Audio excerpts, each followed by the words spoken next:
Hey, we won. Ya kan, menang nek. Gue yakin kalian semua fans MU full senyum, termasuk gua yang menjalani hari ini dengan penuh senyuman, ya kan. Dengan bangga saya keluar rumah dan mengatakan saya adalah fans Manchester United, the best of the best. Jadi ya kan, gue pengen cerita dikit mengenai match kemarin. Ini bukan pembahasan yang bakal mendalam mengenai taktik gitu kan, atau hal-hal ini. Gue cuma pengen ngebahas ini sebagai seorang fans gitu, bagaimana pengalaman gue menonton dan lain-lain. Jadi kalau nggak salah match itu jam 2 pagi. Seperti biasa gue yang harusnya tidur tidak bisa tidur, akhirnya ya udah sekali aja nonton MU, ya kan. Awal keluar apa namanya, susunan pemain, gue ngelihat bahwa sebenarnya MU gak buruk-buruk banget. Mereka itu gak masukin Ronaldo, gak masukin Luke Shaw, mereka gak masukin Harry Maguire, siapa lagi ya, Fred juga nggak dimainin, Anthony Martial juga nggak main. Jadi pemain-pemain itu ya kayak David De Gea, Dalot, baru ada Varane, baru pemainnya si Lisandro Martinez, Malaysia. Gelandangnya main 4-2-3-1, berarti duanya itu Scott McTominay, baru Eriksen, baru Bruno Fernandes, baru juga trisulanya itu ada siapa namanya, gue lupa ini, Elanga, Rashford sama Sancho. Awalnya gue gak berharap menang, gue hanya berharap imbang, karena kalau kita ngelihat apa namanya, dua pertandingan MU yang terakhir itu tuh apa sih, kayak bukan main gitu loh. Nggak ada semangat ya, kita nggak usah ngomongin secara teknikal, nggak usah ngomongin secara taktik gitu, kayak orang nggak niat main gitu MU itu, sampah gitu. Tapi pas pertandingan ini, habis itu gue lihat juga kan susunan pemainnya Liverpool. Yang gue kaget, mereka lebih memilih memainkan Milner dibandingkan mungkin kayak siapa, kayak Carvalho yang pemain muda yang baru, atau enggak ya Fabinho gitu. Karena gue nggak tahu ikuti, tapi maksud gue aneh aja gitu. Baru mulai kan, ya. Ditambah lagi dengan perkenalan pemain baru MU si Casemiro, wajah keren tuh, keren. Itu udah kayak, itu mirip banget sama pas Varane datang ke MU kan, itu dikenalin di depan penonton gitu. Wah itu keren banget sih.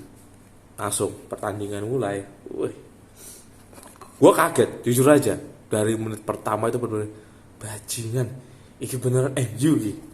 Yang bener-bener itu kayak yang lu biasa ngelihat nih, Rashford itu yang biasa itu cuman jogging gitu, sekarang ngejar, ngepres, apa gak ngeri itu kan. Rashford gitu kan. Baru juga pemain-pemain lain itu juga kayak bener-bener main itu Sparta banget gitu, main itu Sparta. Dan itu bikin apa ya, membuat kesulitan Liverpool gitu. Gue baru pertama kali lihat juga sih, karena juga Liverpool di pertandingan sebelumnya kayak lawan Fulham itu kesusahan banget tuh ngepres kasih tuh. Nah ini MU, dan gue lihat tuh, wih gila ini Liverpool kayak gak bisa berkutik gitu, kayak susah nembusnya MU gitu.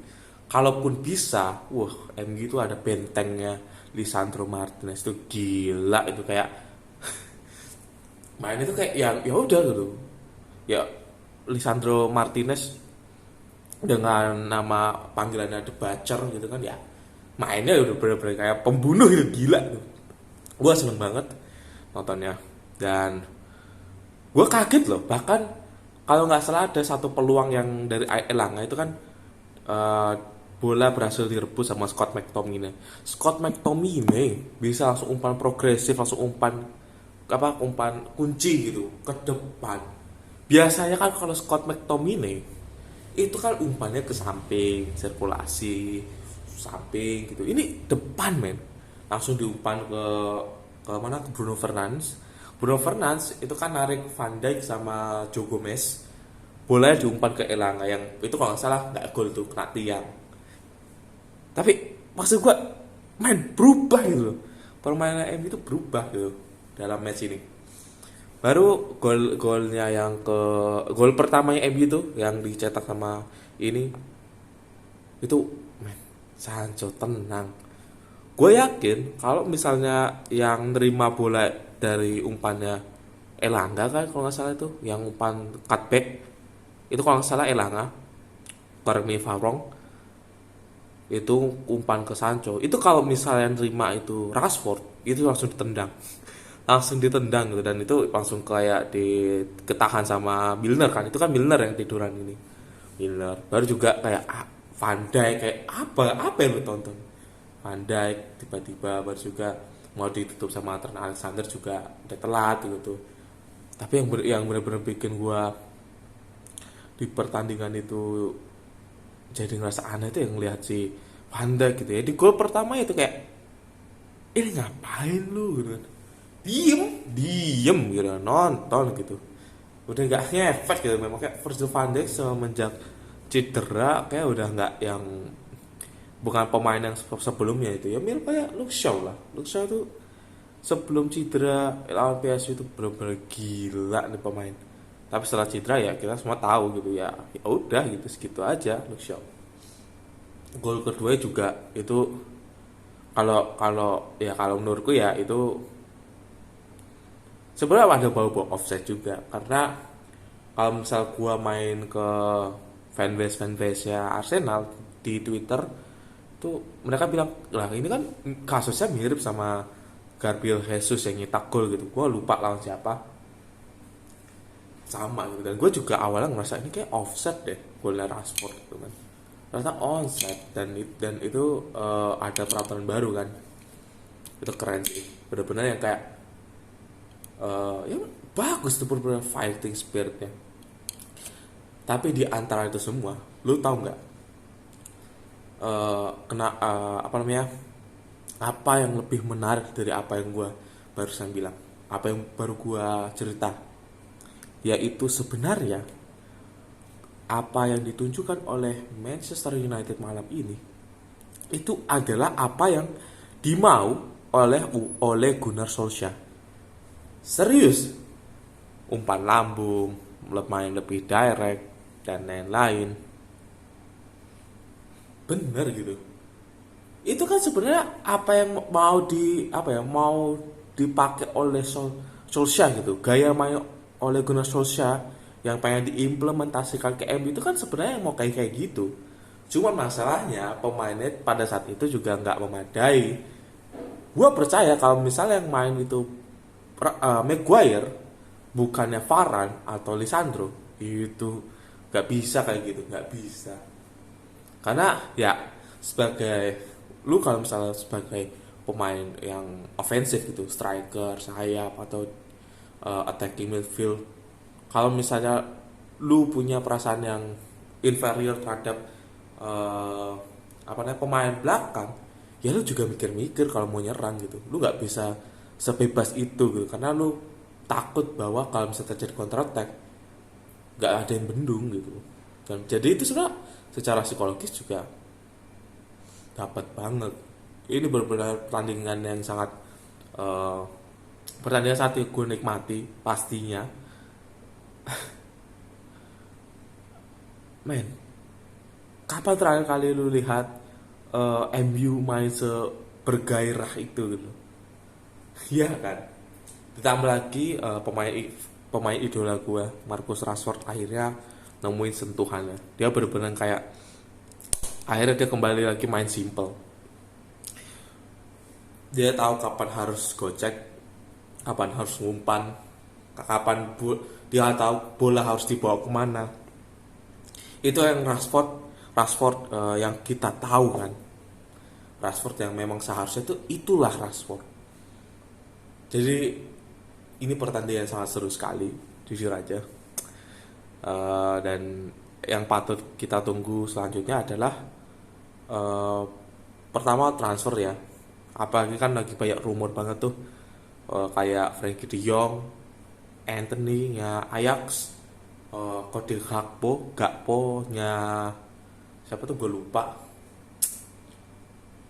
Cody Gakpo nya PSV Eindhoven, gue nggak tahu bener, sama satunya back kiper ya Eintracht Frankfurt si Kevin Trapp, itu benar-benar kayak ditunggu banget. Itu kalau misalnya ini kan udah dapat Casemiro ya, kalau misalnya Frankie De Jong bisa dapat, gila, ini transfer windows yang terbaik buat Manchester United. Dan gue nggak sabar untuk melihat performa MU ke depannya sebagai fans MU. Gue nggak berharap MU akan juara Premier League, tapi gue berharap Ten Hag bisa memberikan magisnya secepat mungkin. Walaupun kita tahu kita nggak bisa ngasih beban sebegitu berat terhadap Erik Ten Hag, karena pemain-pemain yang ada sekarang bukanlah pemain-pemain yang bukan cocok, lebih kayak pemain yang ideal untuk skema yang ingin diterapkan di tim Manchester United. Tapi gue nggak ada harapan, tapi gue bisa percaya kalau misal MU tiba-tiba langsung perform di musim pertama, itu gue yakin. Dan mungkin piala-piala GG kayak FA Cup atau mungkin kayak UL sekalipun bisa lah dapat, bisa harusnya. Jadi nggak sabar, sangat tidak sabar untuk melihat perkembangan tim ini. Dan mungkin kalau ada PR terakhir, bukan PR terakhir, PR selanjutnya buat Erik ten Hag, kalau yang gue lihat adalah bagaimana cara membuat MU bisa bermain melawan tim yang bertahan, tim yang low block. Karena dari dulu itu masalahnya MU. Karena MU lawan Big Six itu, ayolah, itu udah biasa sebenarnya. Kita udah berapa kali sih ngalahin Manchester City, berapa kali juga kita ngalahin tim-tim kayak Chelsea. Ya mungkin Chelsea imbang lah ya kan, tapi maksud gue, we know how to fight against them, but we don't know how to menghadapi tim-tim yang parkir bus. Jadi itu adalah PR yang sangat besar. Dan tapi gue yakin kalau misal transfer pemainnya dapat nih minimal FDC, walaupun gue nggak tahu apakah itu benar, bisa. Jadi buat fans MU sekarang full senyum ya kan, sebelum besok kalian akan dicederai karena lawan Southampton ya kalau nggak salah, gue lupa, iya kayak Southampton.